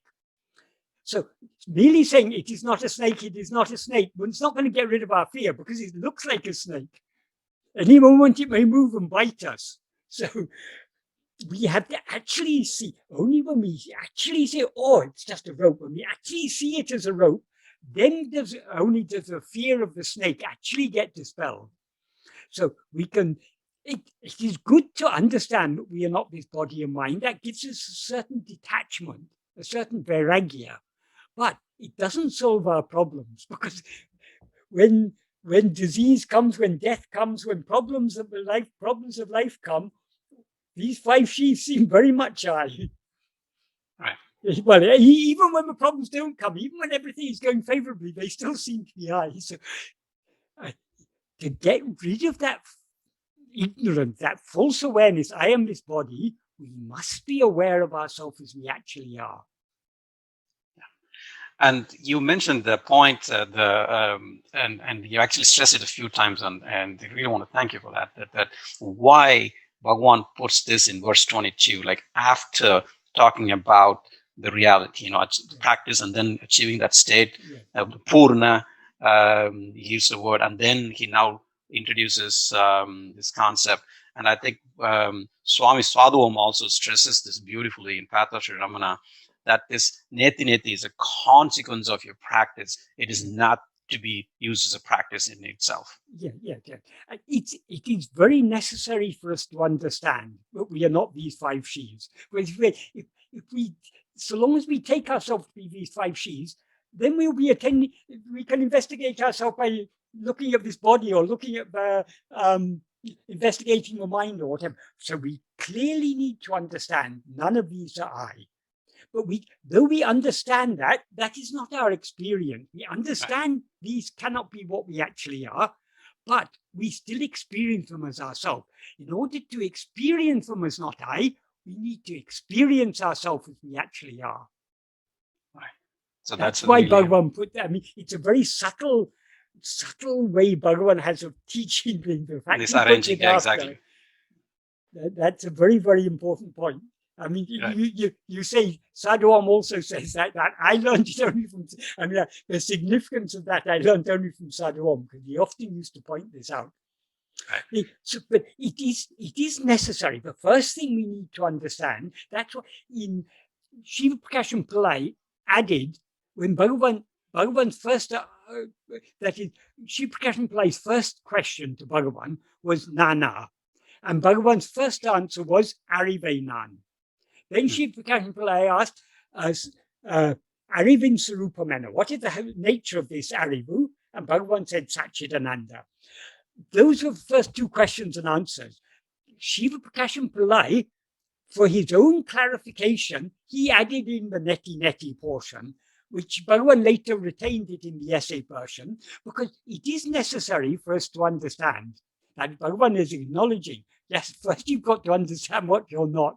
But merely understanding what you're not, or merely understanding, I'm not this, I am Brahman. We can understand that, but mere understanding is necessary, but it is not sufficient. Understanding, the practice begins after we've understood, but understanding is not a big deal. There are many logical arguments we can give to convince ourselves that this body, these 5 sheaths are not I. Bhagavan gives the deepest ones here. They are jaḍa and they are asattu. They don't actually exist. They depend for their seeming existence upon us. And we who see them depend for our seeming existence upon what we actually are, which is Sat-Chit. So this is a very deep reason why we get, but there's so many other reasons that can be given. We can analyze the 3 states. That's very important. We can analyze drisya, that is the seer cannot be, what is seen cannot be the seer. There's always a distinction between subject and object. Right. But the subject always mistakes itself to be a set of objects, these 5 sheaths. While you were discussing, Ravi posted a question. So it was basically, so what is the real explanation of why the ego comes back when we wake up from deep sleep? So why is a Triya temporary in deep sleep but permanent after enlightenment? To which I actually quoted your response from one of your articles. I'll read it, and then you can add to it. Can we explain how ego came into existence? No, we cannot. As Bhagavan said, trying to explain how ego came into existence is like trying to explain how the son of a barren woman was born. Just as there can never be any such thing as a son of a barren woman, there is never any such thing as ego. However, though ego does not actually exist, it seems to exist so long as we look elsewhere. But if we try to look at it, it disappears. That is, so long as we are aware of anything other than ourselves, we seem to be the ego, the false awareness that perceives phenomena and perceives itself as if it were one of those phenomena, namely a body. Whenever we were aware of ourselves as if we were a body, as in waking and dream, we are also aware of other phenomena. And whenever we are not aware of ourselves as a body, as in sleep, we are not aware of any other phenomena.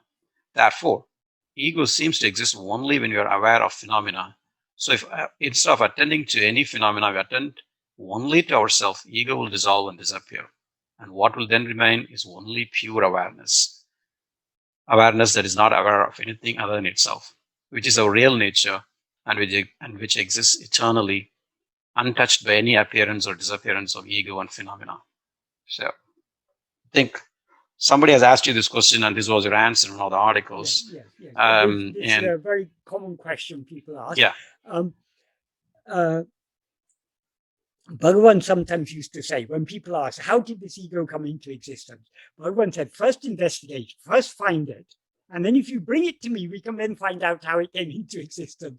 If you investigate it, you'll find there's no such thing.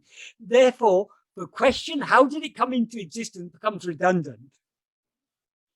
Right. Well, once you recognize, once you understand, once you find there's no such thing, there's no question of how it came into existence.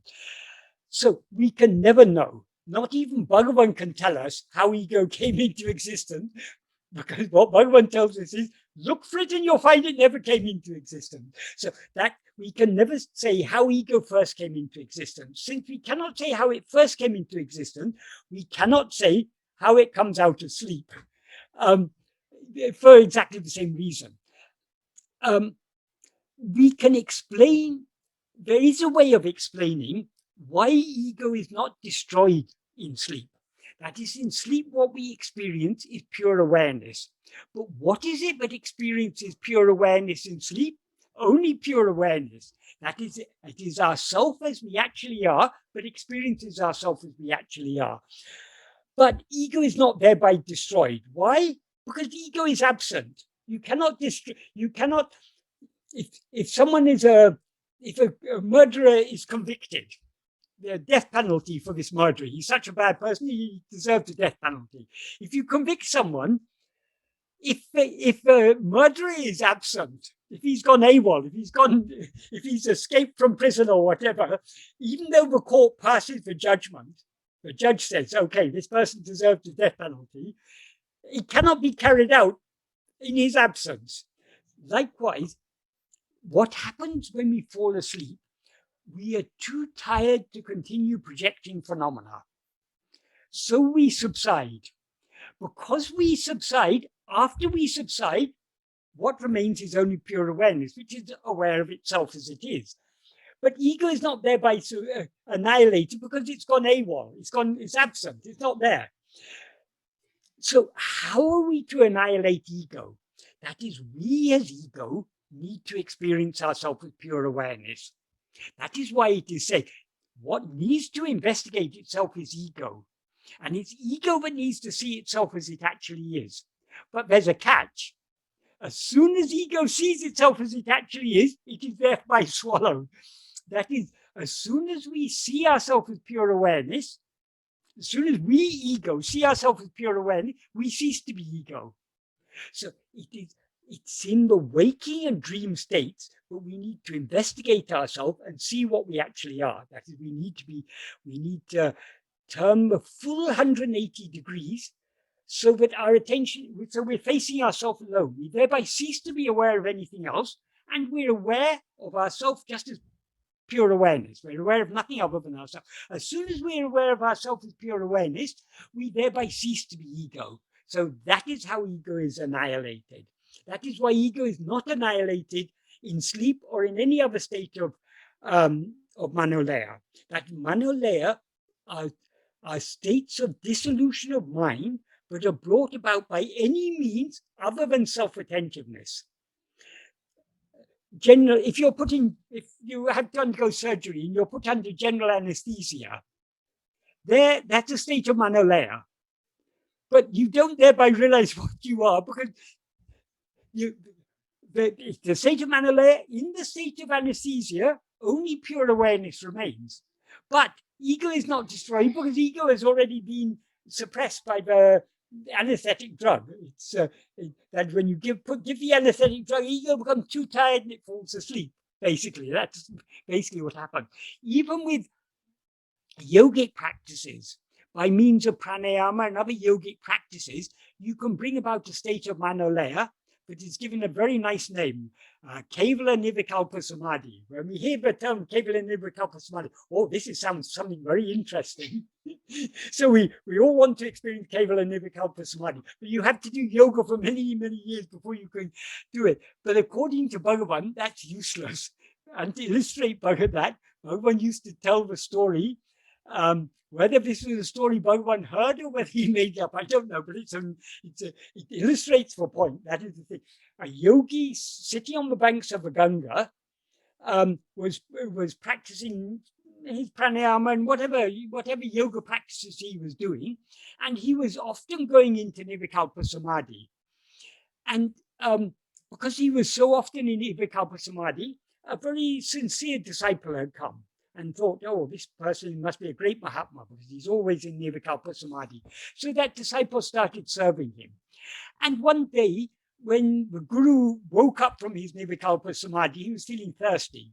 So he asked the disciple, go and fetch water. Because they're just on the banks of the Ganga, it's only a short distance walk to get water. So the disciple went to get water, but by the time he had come back, the yogi had gone back into Nirvikalpa Samadhi. And this time he went into Nirvikalpa Samadhi so deeply that he remained in that state for 300 years. That is, it is said, in these yogis, when they go into deep samadhi, not only they control the breath, everything, the whole metabolism slows down. There may be just one breath every 1 or 2 minutes. There may be one heartbeat a minute or something. So because of that, their body is able to remain in that condition for a very long time. So because he was a very proficient yogi, his body was able to survive in a state of suspended animation almost for 300 years. When he woke up, he asked angrily, where's my water? of course, the disciple had died hundreds of years before. The Ganga had changed course. The Ganga was just some 10 feet away, was now several miles away. A big jungle had grown up around him. But as Bhagavan said, the last thought that was there in his mind before he went into Nirvikalpa Samadhi was the first thought that popped up. That means none of the viṣaya-vāsanās have been destroyed. Just like in sleep, no viṣaya-vāsanās are destroyed. In any state of manolaya, even Nirvikalpa Samadhi, you don't bring about the destruction of viṣaya-vāsanās. Why is that? Because what are viṣaya-vāsanās? Viṣaya-vāsanās are inclination to attend to other things. In Nirvikalpa Samadhi, there are no such viṣaya-vāsanās because there's no ego there. Ego is dissolved, and therefore its viṣaya-vāsanās is dissolved along with it. But when ego rises, its viṣaya-vāsanās rise along with it. Then it's only in the waking and dream state. But now we are faced with a choice. Now we're aware of all these viṣayas. The natural inclination of our mind is to go after the viṣayas, to attend to things other than ourselves. That is the natural inclination of mind or ego. So at every moment we have a choice. Do we allow our mind to go after viṣayas, in other words, to be swayed by our viṣaya-vāsanās, or do we turn within? If we turn within, we are thereby resisting the pull of the viṣaya-vāsanās. We're resisting that inclination to go outwards, and we are strengthening the inclination to go inward. That is how viṣaya-vāsanās are weakened and sattva-vāsana is cultivated. So it's only in the waking and dream state that sadhana is possible. In Nirvikalpa Samadhi, it's just like it's a dead end. You're just suspended. Everything's put on hold for a while. But what's the use of that? Manolaya is necessary because if we can't be awake and dreaming non-stop. But that's why we need a few hours sleep every day. Well, we call it hours from the perspective of waking day, but we need to return to our source in order to rise up again with renewed vigor. So sleep is necessary. Nobody asks us not to sleep. But there's a limit to how much we can sleep. Because of the strength of ego and its viṣaya-vāsanās, we keep on popping up again. So creating an artificial manolaya, either by means of drugs or by means of yoga practices or any means, is not helpful in the spiritual path. What we need to do, that's why Bhagavan said, before the mind, if you're practicing pranayama, before the mind subsides in manolaya, in Nirvikalpa Samadhi, you need to turn your attention back towards I. This is what Bhagavan says in verse 14. The mind which, verse 14 of Upadēśa Undiyār, that is. Odaka valiye odungum ulate. Vidukave ovari undīpaṟa, vium adum uru undīpaṟa. That means only when one sends the mind, which will become calm when one restrains the breath, on the investigating path, will its form perish. The investigating path, ovari, it can also be translated as one path, or the investigating path, means the one path of self-investigation. So only when you send it on the path of self-investigation will you bring about manonasa. So you cannot do that when you're in Nirvikalpa Samadhi. You have to wake up again in order to turn your attention. So for those who are drawn to yoga practices, Bhagavan said, let them restrain the breath for a little while until they calm down the mind, but then make use of that calmed mind to turn within. Otherwise, yoga becomes a dead end. It's actually, so basically it's a waste from a spiritual perspective. It's not, yes, but there is some people, why is the yoga path prescribed? Because there are some people who've got a very strong sense of doership. What can I do to attain it? What you can do to attain it, the best thing to do is surrender yourself. Don't do anything, subside. And how to subside? By attending to yourself. That is the simplest way. But for those who want to be doing something, this path of yoga is very attractive. And path of yoga also offers all sorts of, if you do this yoga, you get this experience, that experience. You can even get siddhis and things. So people are attracted to the path of yoga. But once you've experienced all these experiences, even if you've got the siddhi, that's not an aim in itself. I mean, as Bhagavan said, if you gain all these siddhis, you are only deluding yourself. But Bhagavan says in one verse, but Kanjara deludes only the world, but doesn't delude himself. Whereas the siddha deludes not only the world, but also himself. So what all these wonderful experiences that you think that are offered by yoga these are just like a carrot offered to the donkey.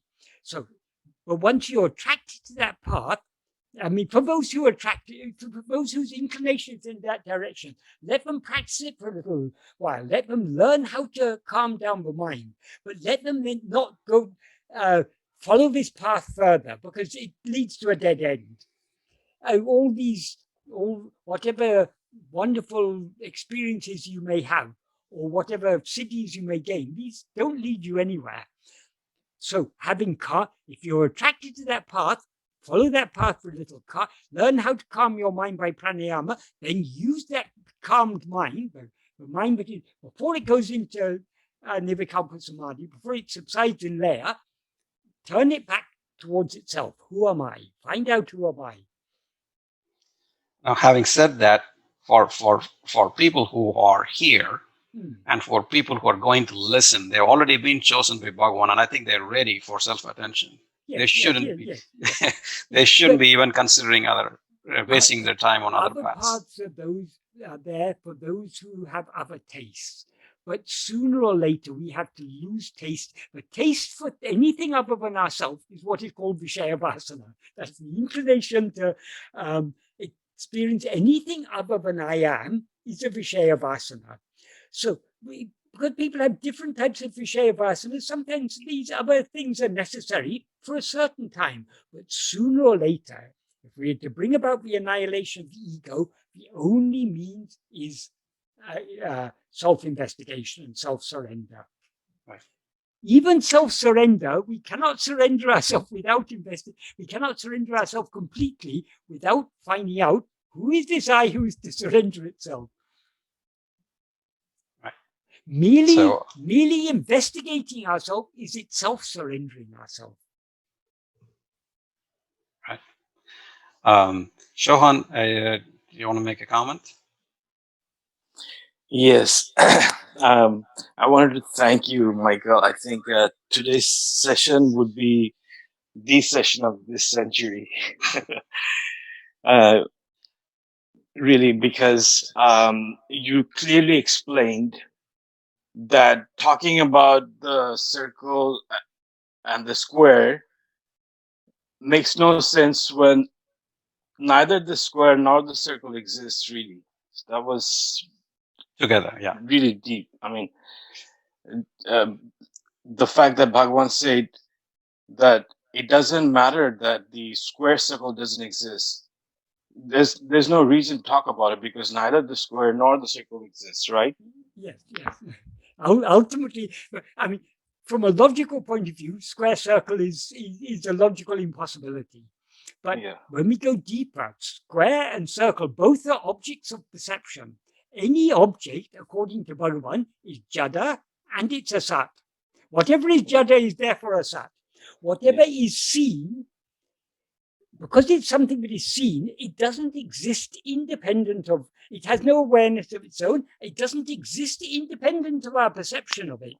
So it depends for its seeming existence on us, the seer, and the we who see it are ego. So are we actually this ego? If we turn our attention back to investigate ourselves, we find there never was any such thing as ego. Therefore, since there was no subject, there were no objects, because no object can exist without the subject. So what actually exists, finally, is only I. And also, awareness.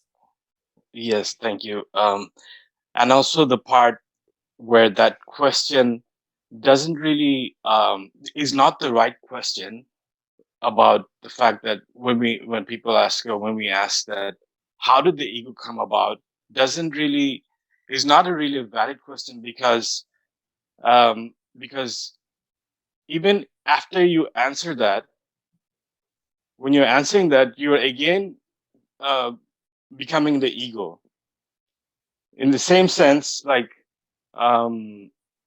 even if you can answer why the ego happened in the first place, the ego will rise again. So yes. Then you're going to have to explain why did it rise again, and then it's going to rise again, and then it's going to have to explain. Yes. So ultimately, knowing anything other than I is useless, because nothing other than I is real.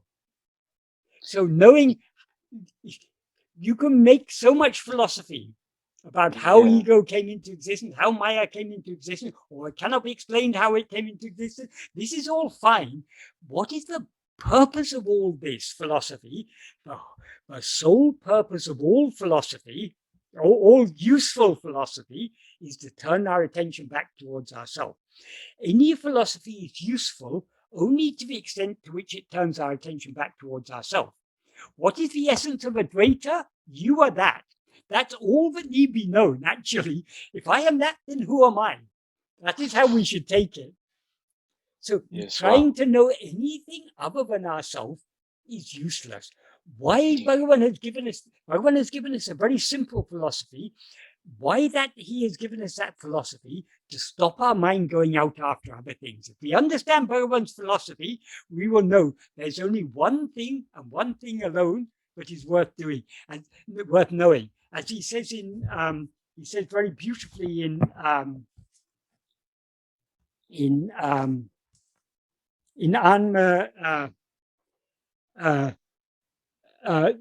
Āṇma Vidya, verse 3. Tanne aridal indri, pin edu arihil en. That is,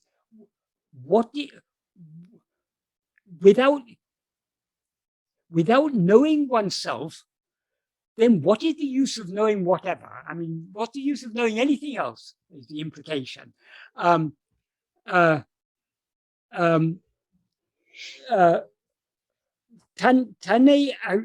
arindil pin ene ulladu arya. If one knows oneself, then what else is there to know? So there's no use in knowing anything other than oneself, because if we know ourselves, there's nothing else to be known. So all other things are jada and asat.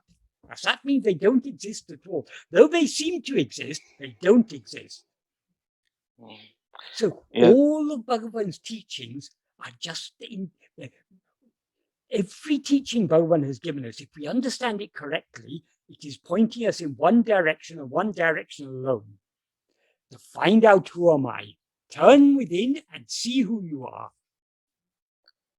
Yes, that's beautiful. And then you talked about metaphysics and physics, actually, that you explained how this jada, which is actually a connection between reality and the unreal, how that connection actually is like the connection of the real world to the physical world with metaphysics.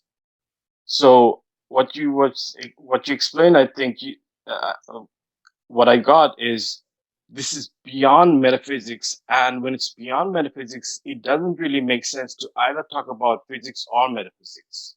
Well, this is metaphysics. I would say this is metaphysics in its purest form. Metaphysics is questioning the very basis of what appears. That is, metaphysics is concerned with what actually exists. What actually exists, according to Bhagavan, is only I. So Bhagavan's philosophy is the deepest metaphysics. All of physics is based upon a metaphysical assumption that things exist independent of us, but this is not a dream. So all physics is ultimately invalid because it's based upon an unjustifiable assumption. The assumption that there's a world out there. According to Bhagavan, there is no world out there. There is only what is real, what actually exists is only I. There's an interesting, that is generally, that is, the thing is, Advaita philosophy is very, very deep. The problem is it's got unnecessarily complicated. So the beauty of Advaita philosophy has been lost among so many unnecessary concepts. Bhagavan has brought out the real beauty of Advaita. He's restored it to its pure simplicity. And one of the things that it's there even also in ancient texts, that is a fundamental difference between our usual worldview and the worldview of Advaita. Generally, we all assume whatever we see, whatever we hear, is real. That is, because I see it, definitely it exists because I see it. According to Advaita, because you see it, it's unreal. Because whatever is seen is jada, and whatever is jada is asat, and whatever is seen depends on you. So where generally, for example, in Western philosophy, which is mostly an outward-looking philosophy, they talk about objective reality. They take whatever is objective is real. According to Advaita, whatever is objective is unreal. What is real? Even the subject is unreal. The one who sees the objects is also unreal. What is real is only that background I am. That's why Bhagavan says, Yathātamai ulladu atmasarupamondre. What actually exists is only atmasarupa, the real nature of ourself. Jnanamam tāne me. Oneself, who is awareness alone, is real. So all phenomena, all multiplicity is, by the very fact that it is seen by us, is therefore unreal. And then towards the end, you said one final thing. Sorry, Kumar. No, go ahead. Is that the only way we can actually wake up into reality is to be in the ego, and then it's actually the investigating the ego that will do it. Yes, because as Bhagavan says, ideal, it rises in between. So now we have come out through ego, so to speak. And to go back within, we have to go back through ego. So ego is the doorway between what is real and what is unreal.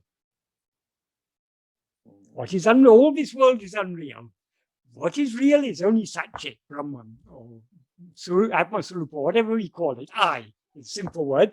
That is what is real. So we've come out through ego, so to speak, and we have to go back in through ego. But ego is the link, the granty between what is real and what is unreal. So long as we're looking outwards, we are remaining on the wrong side. We're looking outwards. We need to look back within. That's the way to go back through this doorway.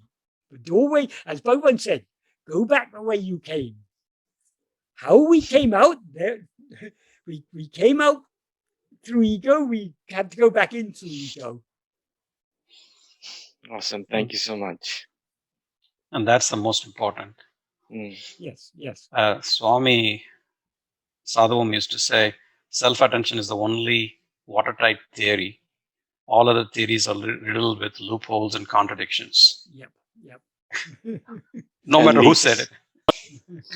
I wanted to thank you again. Namaskaram to both Kumar and Michael. Thank you so much. That was a really, really awesome, enlightening session. Where does all this come from? It comes only from Bhagavan. So all Exactly. thanks to Bhagavan. Thanks to Bhagavan.